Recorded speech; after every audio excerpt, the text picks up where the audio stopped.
the E.J. Orso College of Business Administration. Today he's going to be talking about the growing use of artificial intelligence in business and education. Just a gentle reminder, questions are open to members of the press club and members of the media only following the presentation. Okay, thank you so much.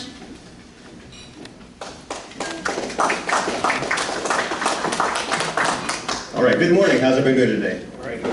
Very good. It's such a pleasure to be here today. My name is Dr. Andrew Schwartz. I'm a professor of information systems at Louisiana State University in the E.J. Orso College of Business. So I've been here at LSU for 20 years. Prior to that, I was in Houston and actually worked in the industry for a number of years as well. So I'm going to try to draw upon my experiences and what I'm starting to see around the world of AI. So what I want to do today is talk a little bit about what we saw in 2024 with AI, and then what we foresee happening in 2025 with AI as well. I pause there for a moment because I'm not a procrastinator here, like I'm not trying to forecast what's happening. I'm just going to try to make a couple educated guess based upon what we're starting to see as well. So, I'm going to nod to Madison here as we go along so she can advance us through the slides here, some backdrop here for you as well. So, let's start with what really has captivated us over the past 18 months, which is generative AI. For the past 18 months, it seems like the entire world has been taken over by AI. So the first question is really, what is generative AI? Generative AI is a form of AI in which the technology responds, the AI responds in response to the questions that we ask upon it. It generates a response based upon our questions. Now, the 6 big players as of 2024 we see are ChatGPT, who we're all probably most used to using. There's Gemini. There's Llama, which is made by Meta. There is Apple Intelligence, which we all now carry on our phones. And there's a soon-to-be-released Grok, which is by Elon Musk. All right, in each of these different instances, what we're doing is we're asking questions of the AI. So the artificial intelligence is predicated upon this concept where we're training it, we're training the computer using data, and then we're asking questions of what it learned based upon how we trained it. So, the foundations of AI are data. In 2024, we saw that data became the new oil. A fitting analogy here for us here in Louisiana. All the companies that you see portrayed in the screen behind you all agreed to have their data scraped by ChatGPT. So anytime that you are creating a question from ChatGPT, we have to understand how it's been trained. The first thing I want to point out, and a theme that we'll return to, is if you look at all of these different approaches and all these different venues, they all have some sort of a bias or a bent. So if you consider that, then anytime you ask ChatGPT a question, just think about the derivative of where it came from. So we have to keep in mind that every AI was trained upon data that may or may not have some sort of a bias. So, how does it work? The way that AI works is it's predicated upon 2 different aspects. One's machine learning and one's deep learning. So these concepts tend to be thrown around a lot, so what's the difference? Machine learning is where you go and you create an algorithm, and you tell the system to go analyze the data using the algorithms that you have provided to it. That's machine learning. Deep learning is what Gen AI is based upon, and in deep learning what happens is it tries to make the sense of the data all by itself. It uses a neural network, and it crawls the data that you provide to it, and it tries to look for patterns that it then portrays back to you. So with machine learning, there's a process by which you have to take data, label the data, and train the data in order for you to train the AI system. But the benefit of AI and Gen AI is we didn't set this up beforehand. It tried to discover the patterns of what we were able to see.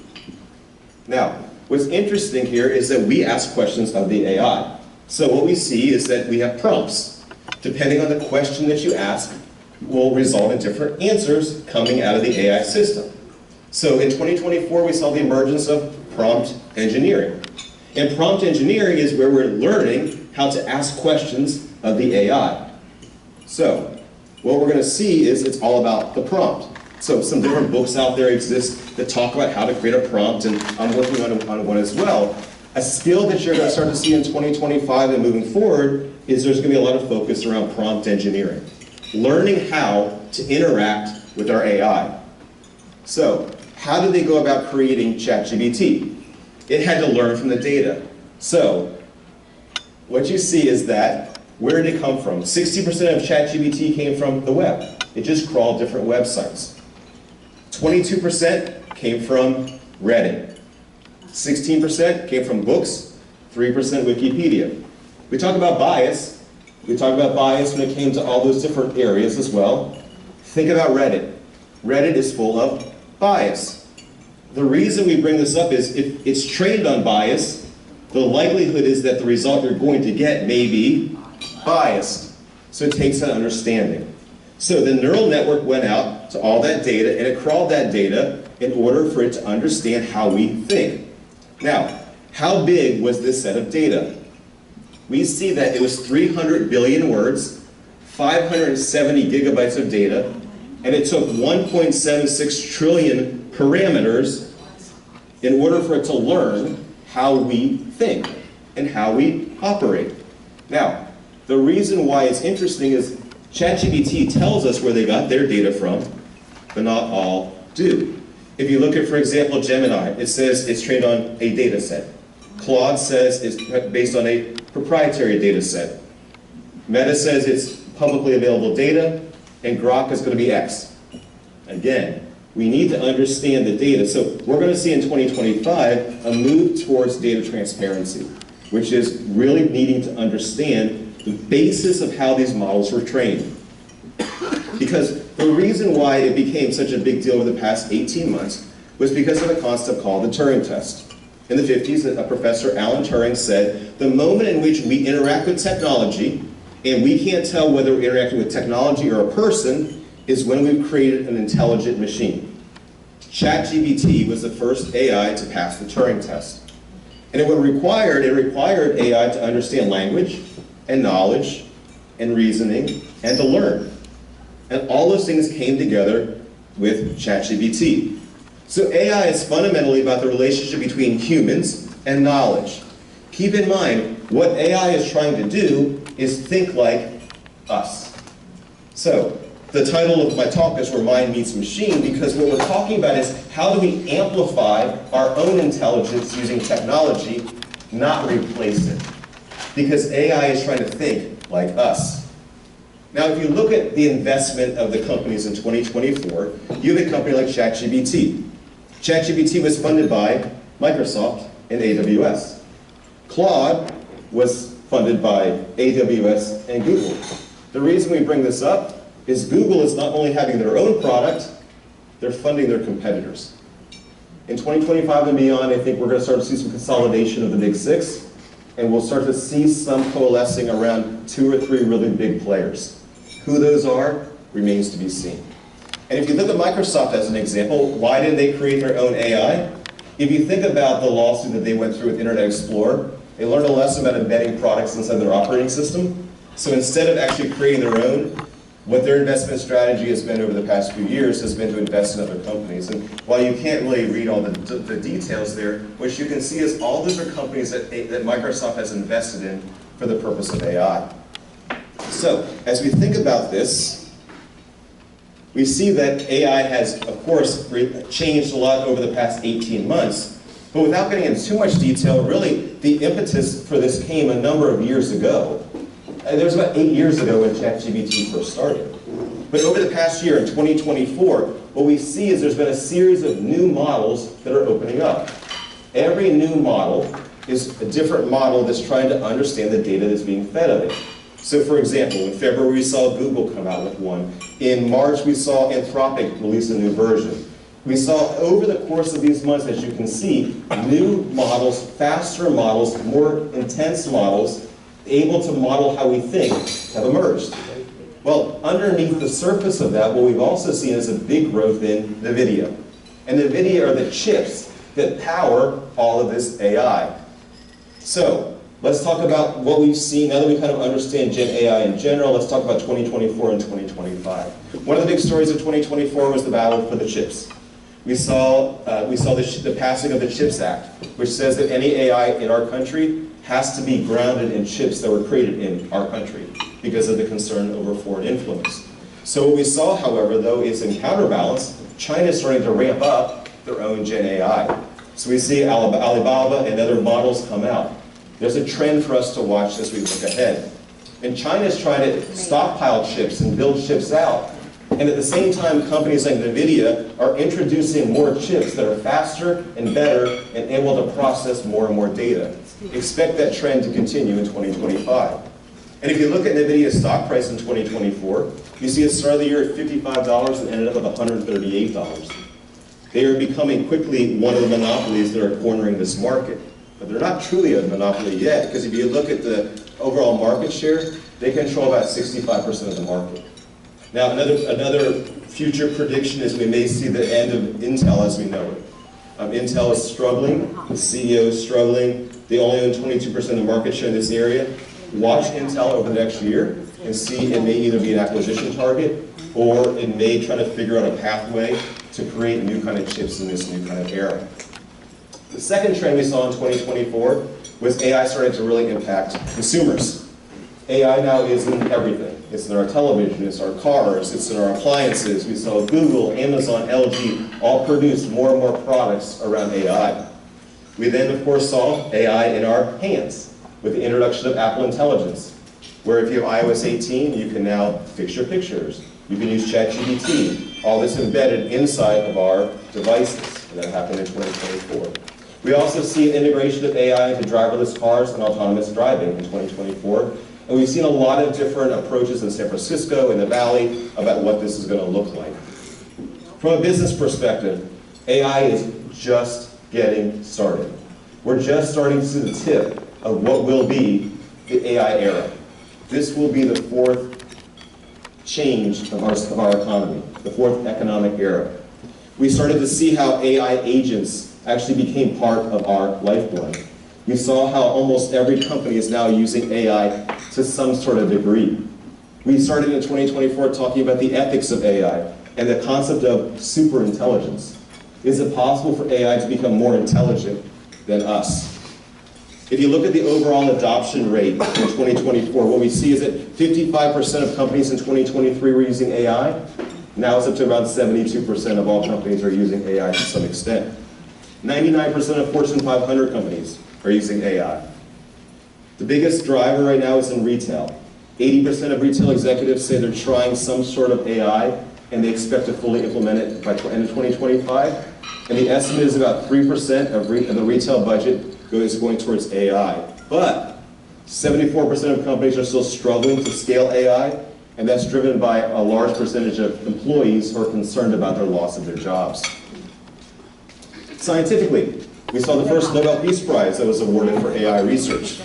Groundbreaking work in chemistry. And we're seeing this across the globe. We're seeing AI really do a lot of work around science and trying to change cancer and medicine. And there's a lot of opportunities that are here evolving, and we're looking at things about climate mitigation, drug development. All these are ripe, and we started to see the beginning of this in 2024. In 2024, we saw a lot of regulations that are starting to come into being. The EU has already started the process of regulation. The White House has directed all federal agencies to consider AI and to think about the role of AI. And Massachusetts was the first state in the country to actually create a whole task force around AI to think about the ethics of AI. In 2025, expect regulation to be a key area of AI as well. All right, let's talk about Louisiana. We all know, of course, that this year we had our $10 billion data center for AI by Meta in Northwest Louisiana. It's going to create 500 direct jobs, 1,500 on construction. The size of this is startling, 4 million square feet. It's going to be Meta's biggest data center in the entire world, located here in Louisiana, and they're partnering with energy to focus on clean energy. We also see Hut 8 create a data center as well. They had a $12.5 billion data center. It's focused on Bitcoin. There's some conversations that Hut 8 and Meta may start to work together. But what that sets up for us as a state in 2025 is some tremendous opportunities around training and really putting ourselves on the radar. Copado created an office around New Orleans around AI, and if you look at their big clients, it's T-Mobile, Coca-Cola, Volkswagen. Again, more and more investment that happened in Louisiana in 2024. The legislator in 2024 created an act called 730 that allows us to use funds to focus on data center development. We restructured, of course, the corporate income tax to allow a flat rate. And then there's a huge investment in the state, K-12, around AI as well. And there's definitely happening at the university level as well. At LSU, a big focus on AI over the past year as well. So what are we doing there? The first is we launched MikeGBT. MikeGBT is the first version, the first AI-empowered GBT created by a university for their students and their faculty. So in the years ahead, you're going to see that this is going to be standard for all universities. The provost taught a class where he engaged with industry partners, and they trained 60 high honor students around LLMs and AI. We hired one faculty specifically focused on AI at LSU last year, with 2 more hires coming this year. Myself, I was the first in the world to teach a class on prompt engineering, where every student at LSU had the chance to learn prompt engineering. And we're expecting to continue that in 2025, where we're going to launch a first-of-its-kind degree in data science that's going to integrate AI into it as well. The estimate is we now have around 100 classes that use AI to some extent, and we're piloting all sorts of fun things as well at LSU. But it's not just teaching. Research as well. So a couple quick headlines here. Researchers were awarded $1.5 million from computing. We had another grant where we created a self-driving car studio as well for our students. And then we're, of course, awarded another big award for drug discovery using AI as well. So the faculty are pushing the boundaries when it comes to research, and these aren't the only areas. We're looking at things like credit. How do we use AI to provide more people access to credit? We're partnered with BASF on operations. We're looking at flood and storms. We're looking at wildfires, particularly relevant given the context of today. We have 180 faculty right now that are engaged in research around AI to some extent, and we've received funding of over $69 million. So the university is a hotbed of research when it comes to AI. All right, so I'm going to try to quickly move through a few thoughts in about 2025, what I think we're going to see, and offer some ideas before I open up for questions. The first is I want to announce that we have a new AI. We're actually going to have the biggest of its kind, AI for Business. We're going to highlight Louisiana industries on February 21st at Log Cook.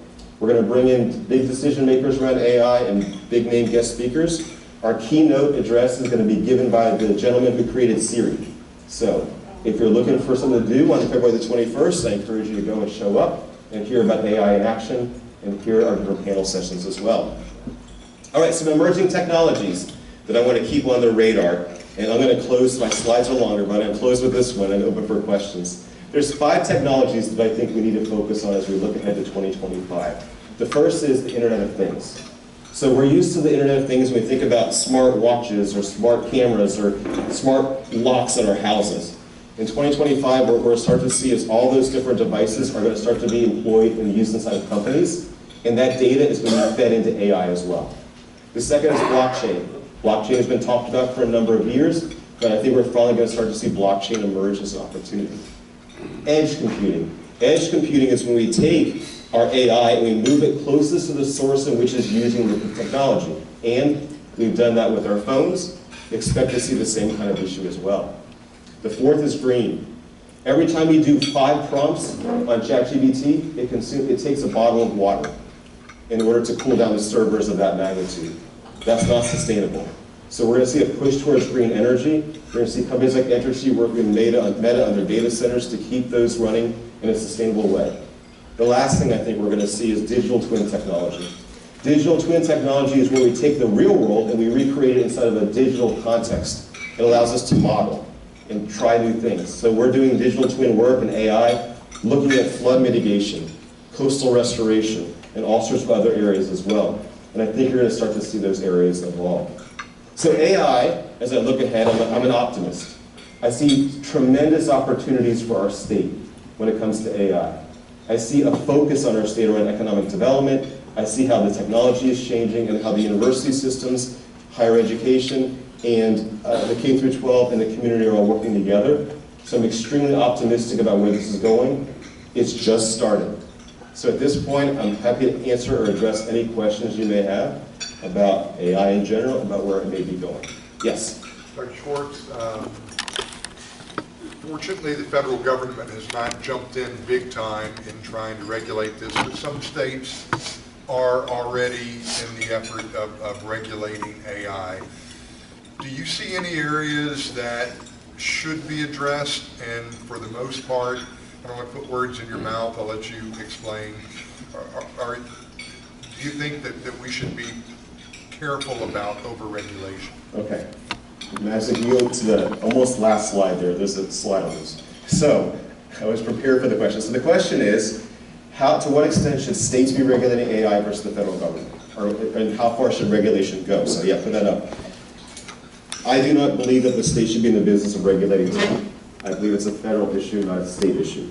The rationale is that if you look at how states have tried to regulate tech historically, it does not have a good track record. If you look at states like Montana trying to regulate TikTok, if you look at a movement around adult entertainment, all of those have not ended well when states try to regulate them because people try to figure out ways around them.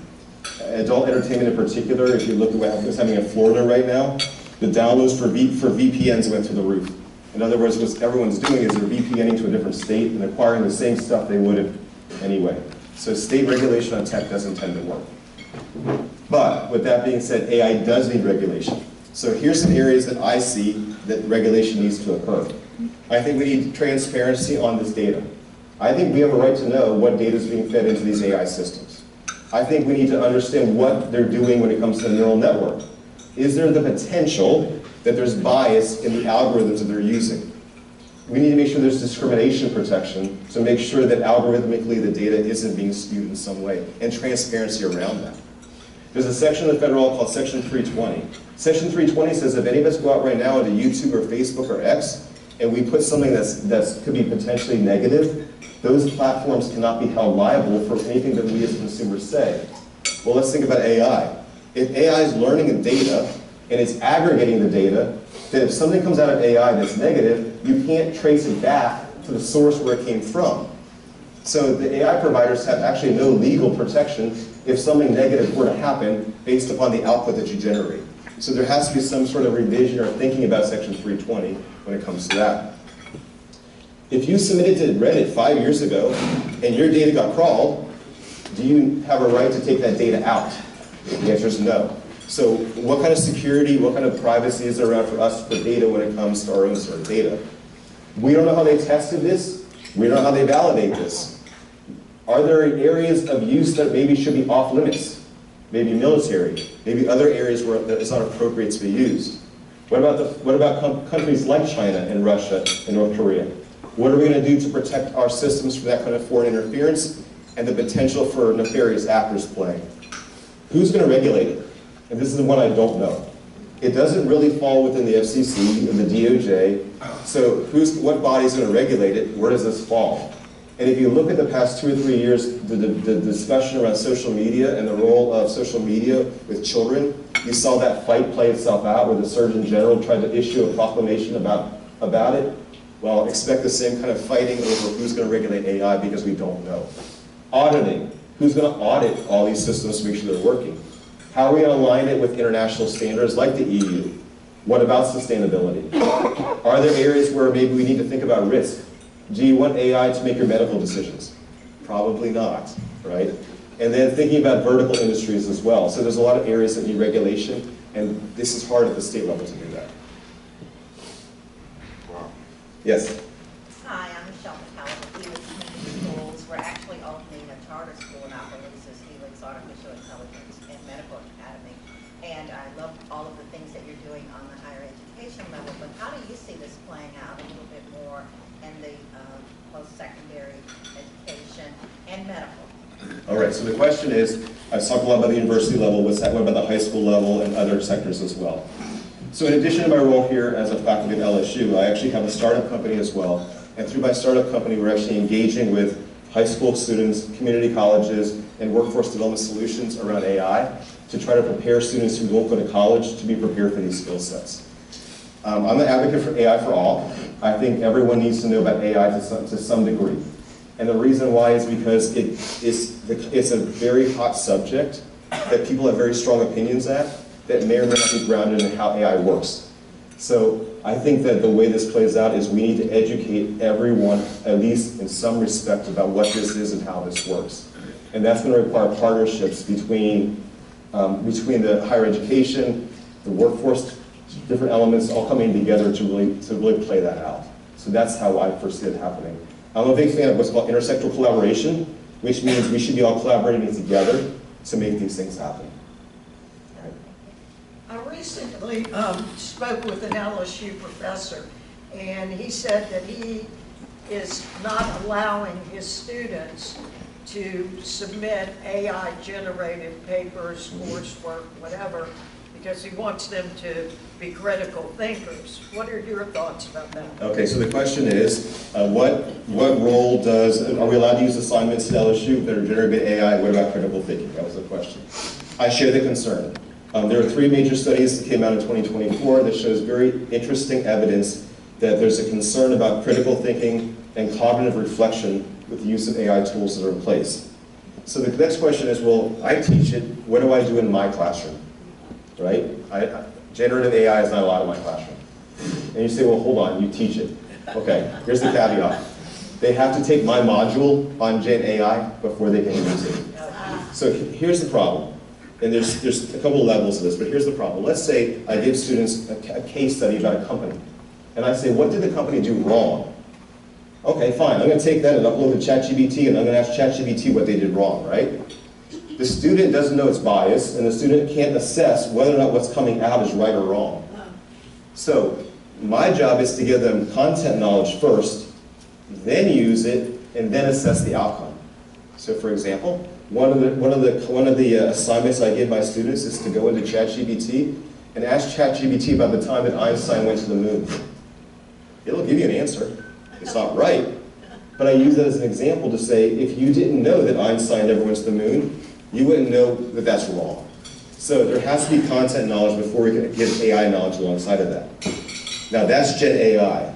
That's my view. There's another type of AI which is under a big conversation now, which is Grammarly. Grammarly is a tool that allows you to enhance your own writing style. And it uses AI to do it. The question is that good or bad? Personally, I allow Grammarly the entire semester long. Why? Because what happens is students take their writing, they submit it to Grammarly, and Grammarly tells them how to improve their writing. So what I'm actually doing is teaching writing. I'm not teaching AI. So it depends upon that. But I will say that there's a lot of us who have moved toward changing our assignments to AI-proof them. The way you AI-proof an assignment is AI cannot tell you cannot make a decision about what's right or wrong. So if you say, is company ABC right or wrong? AI doesn't know. It can tell you how they're right and how they're wrong, but it can't really make a decision. So if I make the student go in and actually make a decision, they can't AI that. So it actually has forced us to rethink education and rethink how we teach education as well. Thank you. Yes? You left out Apple out of some of your Right. descriptions there. Are they on their own? Okay, so Apple was slow, and then once they put them in the phone, but Apple is taking a very different approach to AI. Whereas most companies are using large language models, Apple's keeping all of your data on your phone. So none of the data that you put into this goes to the cloud to get processed. So they're actually trying to create customized experiences on your phone using your own data. So that's what they're trying to do. Their own little world. Well, we'll see how that plays out, but that's what they're trying so far. You've predicted that there's going to be a move towards data transparency this year. What makes you think that's going to happen? Not a move, a hope, a need. There's a need to move in that direction. Okay. But I do think we'll start to see regulation around it. That's why. That's the hope. Well, so you said that you don't think it's appropriate to happen on the state level. Right. Congress moves much more slowly than state legislators. 100%. Do you actually think that's going to happen? It's my hope that it's going to happen. I'm not going to put myself out to predict this, but when you do see the major AI companies lining up and asking to be regulated, that is a sign to me that the regulation is probably going to come. And it may be AI light, but it'll start with something. Yeah. In the initial gathering of data, did you all access private medical records? Did we? Or whomever. Oh, the them, five no, that's, entities. no, they just did publicly available data. And so another prediction that we're gonna see in 2025 is we're gonna start to see, instead of large language models, we're gonna start to see small language models. And small language models are where you take data for a specific sector or specific problem, and you expose it, and you expose the AI to that specific issue. So things like medicine, law, these areas where the data is proprietary and you don't want it to let out. And if you look at a product like Notebook LLM as an example, Notebook LLM allows you to retain your data, and it doesn't go back to them, and you can keep it close to you. So I think you're gonna start to see those kind of issues emerge. Okay, Yes. and just follow up.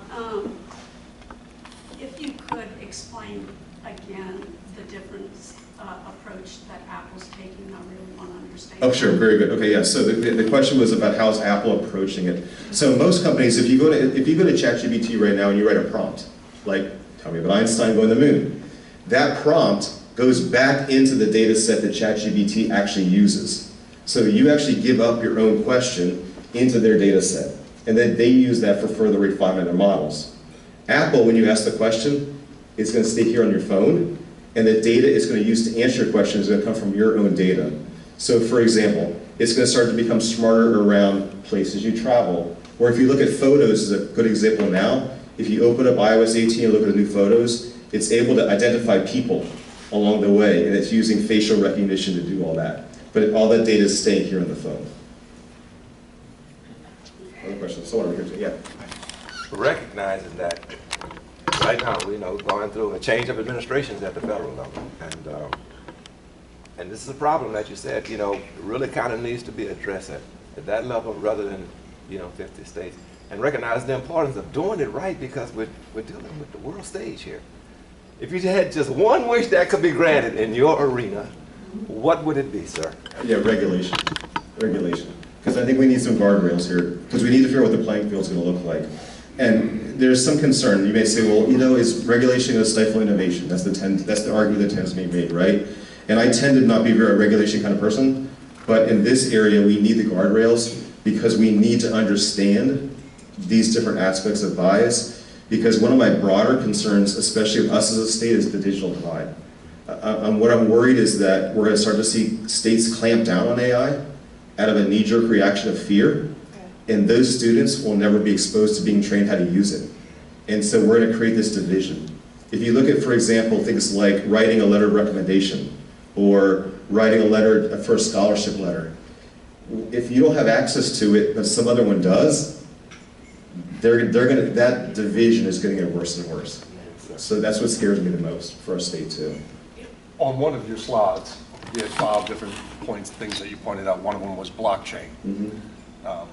I know with blockchain right now, and then there's you spoke of the transparency, the integrity of the data that's coming in, or possibly lack thereof. So there's an enforcement element, and I know like right now, the Secret Service is the enforcement element for crime that's being taken place on the blockchain, primarily crypto related. Mm-hmm. Do you anticipate, or do you see, or have you heard anything as far as the Secret Service getting larger to be the enforcement arm? Sure. So the question is, if you look at like blockchain, the Secret Service is playing a role in that regulation. Will they play a role? I'm hesitant to predict from my sources that that's going to happen because I think they're going to be under a lot of investigation in the year ahead. Considering what happened last year with the Secret Service. No, I mean they're overworked now. Correct. They're under, yes. So I'm hesitant to think that they're going to be the ones that are going to be this overseeing body. But who is, I don't know. Because it doesn't really fall within the SEC or DOJ or FCC, so I don't know really where it fits. And if you look at, for example, net neutrality got tossed out in the courts, and one of the reasons why was because of jurisdiction. They said there's no jurisdiction to be overseen the way it is. So we could see the same kind of thing evolve until we figure it out. We're worried right now about China and all the implications there. What makes us not worried about an internal thing happening like that? Okay. Change people's minds, like to indoctrinate and all the the bias and stuff you talked about? So the question is, are we worried about internal? Absolutely. There's one of the reasons why some of the companies say they're not telling us where the data comes from is that way it won't be manipulated. Because if you knew that it was going to pull from Reddit, you could go and put a bunch of Reddit posts on that could be potentially used to bias their AI in some respect. So that's some reason why they're not telling us. But there's a counterbalance to that, which is now we just don't know.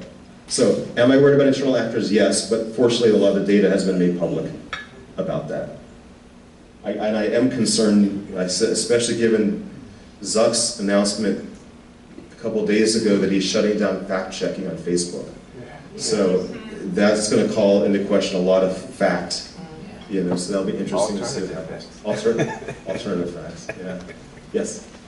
What's your vision of mankind in the future? Is it going to be smarter or simply more dependent upon computer technology? All right, so the question was, what's your vision of the future of mankind, right? All right, let me think for me. Let me see if I give you a response. Don't use AI. I'll quietly ask ChatGPT, right? If you look at the data, what the data says is that we as a society are working more hours than we ever have before. We have less leisure time than ever before.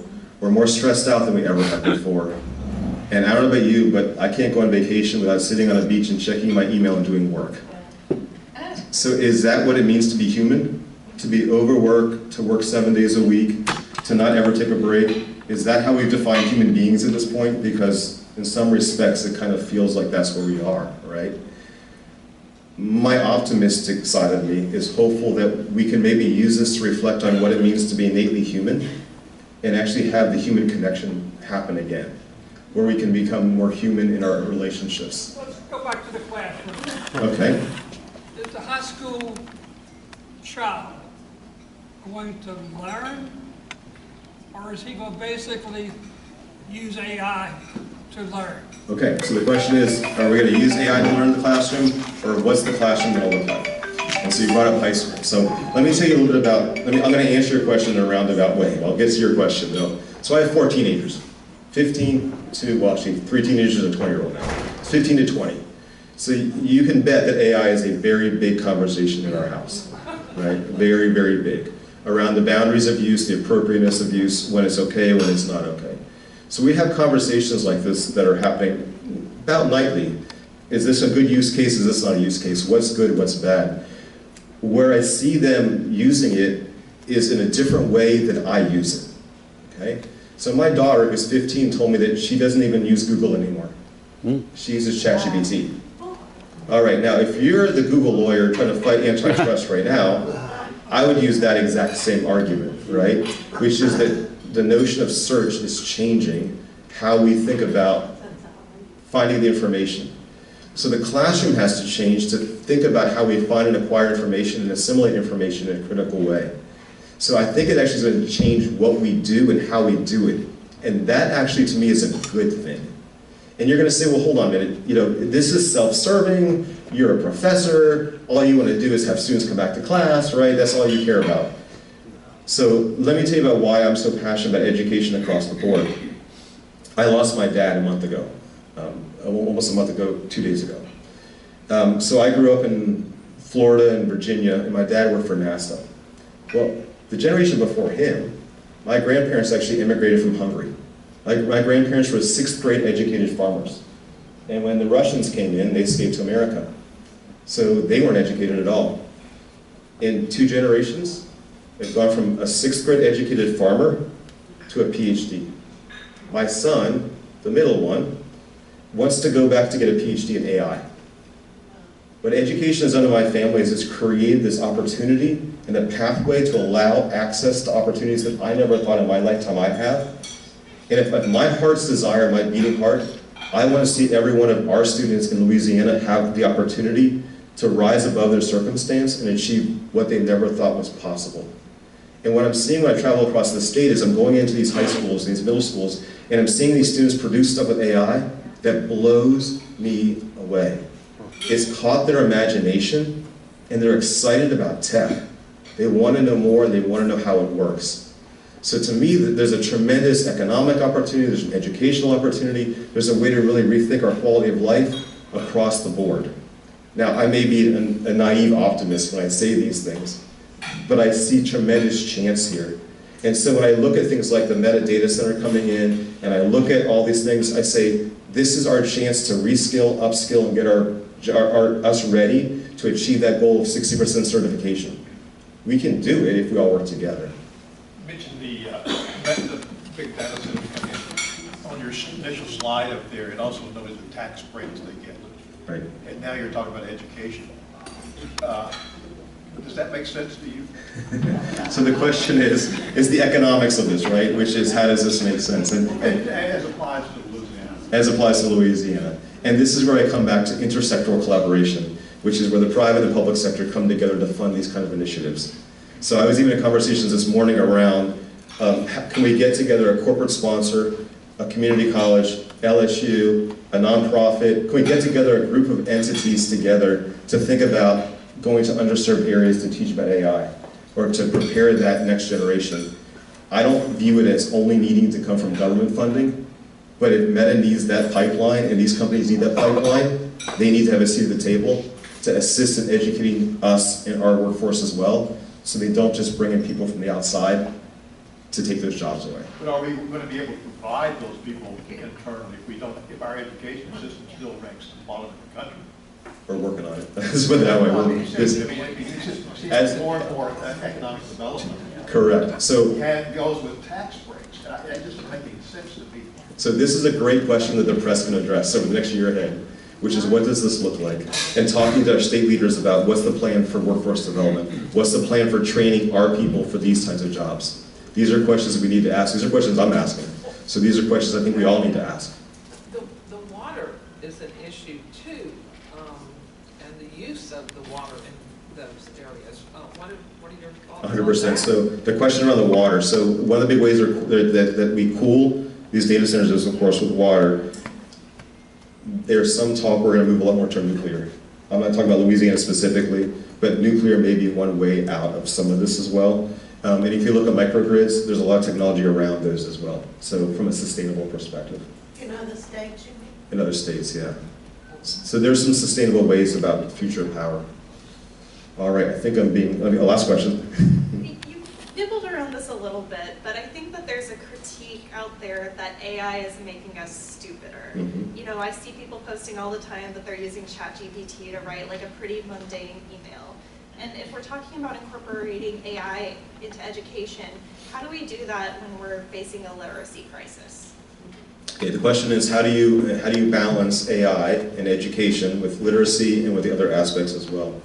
So if you look at what the state's doing right now, in the high school level, a lot of what they're using AI for is remediation, where they're using for remediation for tutorial for reading. If students are struggling, they're using that for remediation. So there's a role that AI can play in education and literacy on the positive side as well. But that's why I'm an advocate of AI on the education side, to teach people how to use it to avoid that very problem. So it doesn't become a crutch, but it becomes an amplification. And if you look at the data, where the data says that there's techniques that lead to amplification and enhancement, and there's techniques that lead to more of the dumbing down. So we need to do a lot more work around education and teach people how to amplify their own intelligence as opposed to relying upon it as a crutch. So, thank you for having me, I appreciate it.